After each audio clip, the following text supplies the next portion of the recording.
Today we're creating a custom Windows shell program.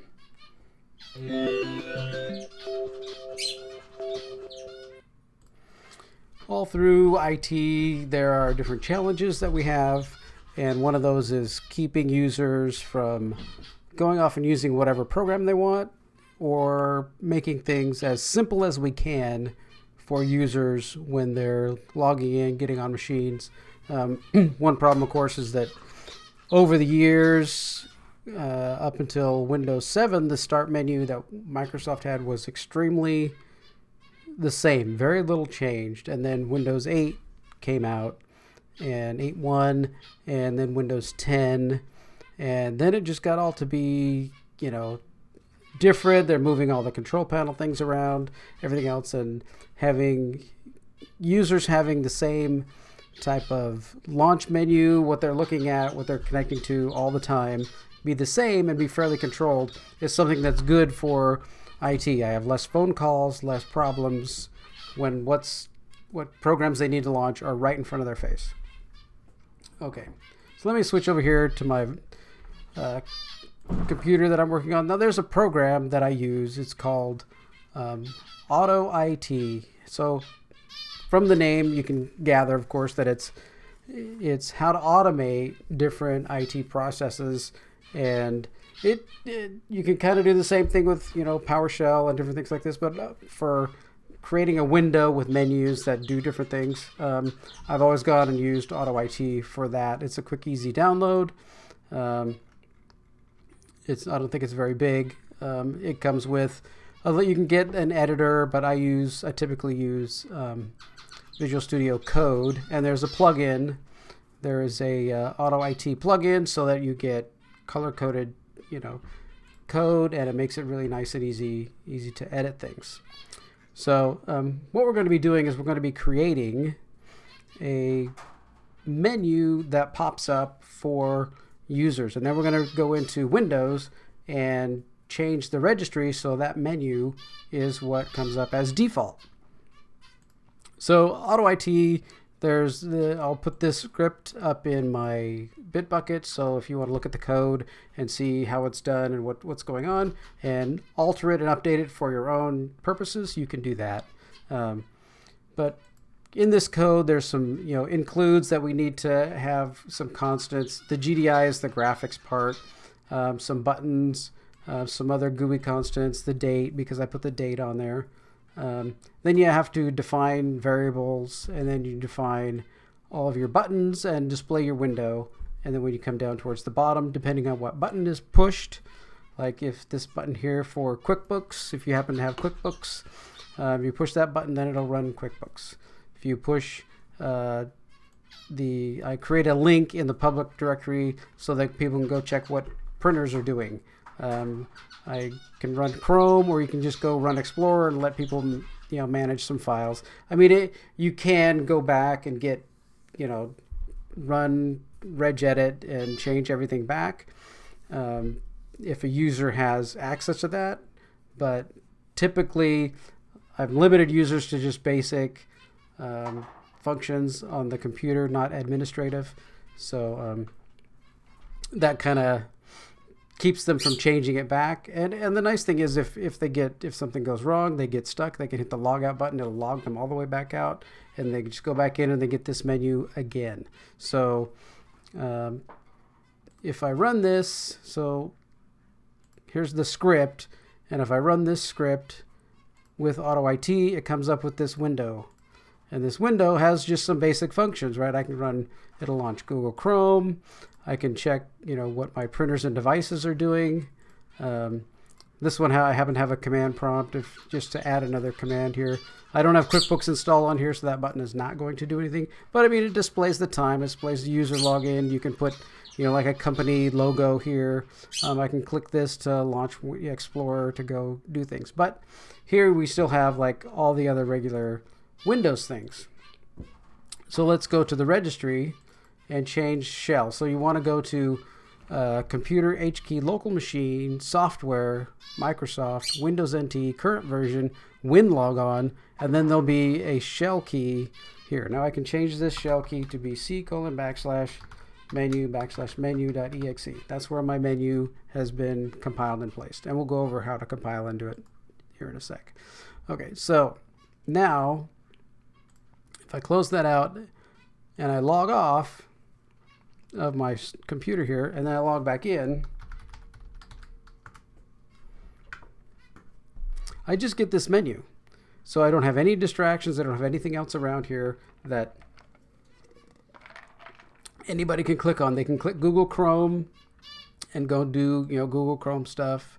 You can click the printers. They printed something, so they want to check, is the printer online? Is it not online? Can we, what can we do? Or whatever program that your company has, right? I can launch Explorer, go move some files around, different things like that. And then when I'm done, I just click, the log out button again. Okay, so let's go back to and change our shell back to Explorer exe. And we'll just log out. And it's just simple as logging out and logging back in to be able to switch back to this. So once we are in here, we have our buttons defined. So if we look up here, I do a thing called GUI Create. So I'm creating a user menu that's 500 by 300 pixels wide. I'm adding create a button that says Google Chrome 20 over 100 down, or 20 over 100 down, and then 120 wide and 40 tall. So that's how you position everything. And I just do these 4 buttons. Then I create a date label that shows the date and time. I create a label here that shows the username that's logged in, so you know who's logged in. Then we do create some buttons in the menu that are on there. One is for going to the desktop, which shows the Windows Explorer, and another button that is the little power button that shows close. So then I set the window, and then we can add this here, adds the little logo graphic that's on there. And then the bottom of it is just pretty simple. It just continues to loop and check if there's an input until you click one of the buttons or you click close, and then after that it deletes my GUI window and then does a shutdown 0, and the shutdown 0 just means to log out. So that's pretty straightforward. Now that we have this and it's saved, and you can see, so here in my directory menu, there's a file here. This is an AU3 file. Right here's the extension AU3. But we won't want that. We want it to be something that we can actually execute. So in the I folder is my icon and my logo. So if we want to be able to execute that, we come to our AutoIT folder in the start menu, and down here there's a selection that says compile script to executable, which just makes it really easy. So we go to menu, select our menu item, then I have that icon. I want to have a custom icon, so I select my icon and all I have to do is hit convert. It's going to add some resources, and boom, now we have an executable. So that's why I like using AutoIT, because we can take a script that we know works as a script and runs, and boom, I can create it to an executable that I can distribute easily and update easily over the network or anything like that. So you can do some other things. I mean, we could have this menu read the items in it from like an XML file or something like that. I prefer to keep them inside there so nobody can edit my XML file, randomly and be able to get into it. So now that we have that executable file, I can actually just run it, and then boom, there's my window. I can open, do all the little functions that I have, and it's working. Then users will only get that, and that's all that they will see. Okay, so I have to kill it, because if I hit the logout button, then it's going to sign out anyway. Okay, that's fine. So it's pretty simple. AutoIT does a lot of many other things. You can have it move files. I've used AutoIT for some things like when I do auto logins with the login script on a network, it can actually you can actually embed a special user. You can run a process as another user that has higher admin privileges than the person logging in, so that you can move files around and do different things, and the user doesn't have any access to it or ability to have it do anything else. So it provides a good way to embed in code in an executable the login that you need in order to copy these files to the C drive while still maintaining some security for the regular user to not be able to damage or manipulate things. So I may do a video about that at some point. But AutoIT, check it out. If it works for you, that's great. I've done, like I've said, I've done quite a few things over the years with AutoIT just to be able to, then what it really is just automating IT processes.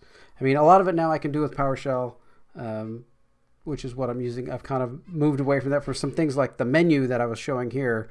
Really, AutoIT is the way that I'm going to be doing that for quite a while. All right.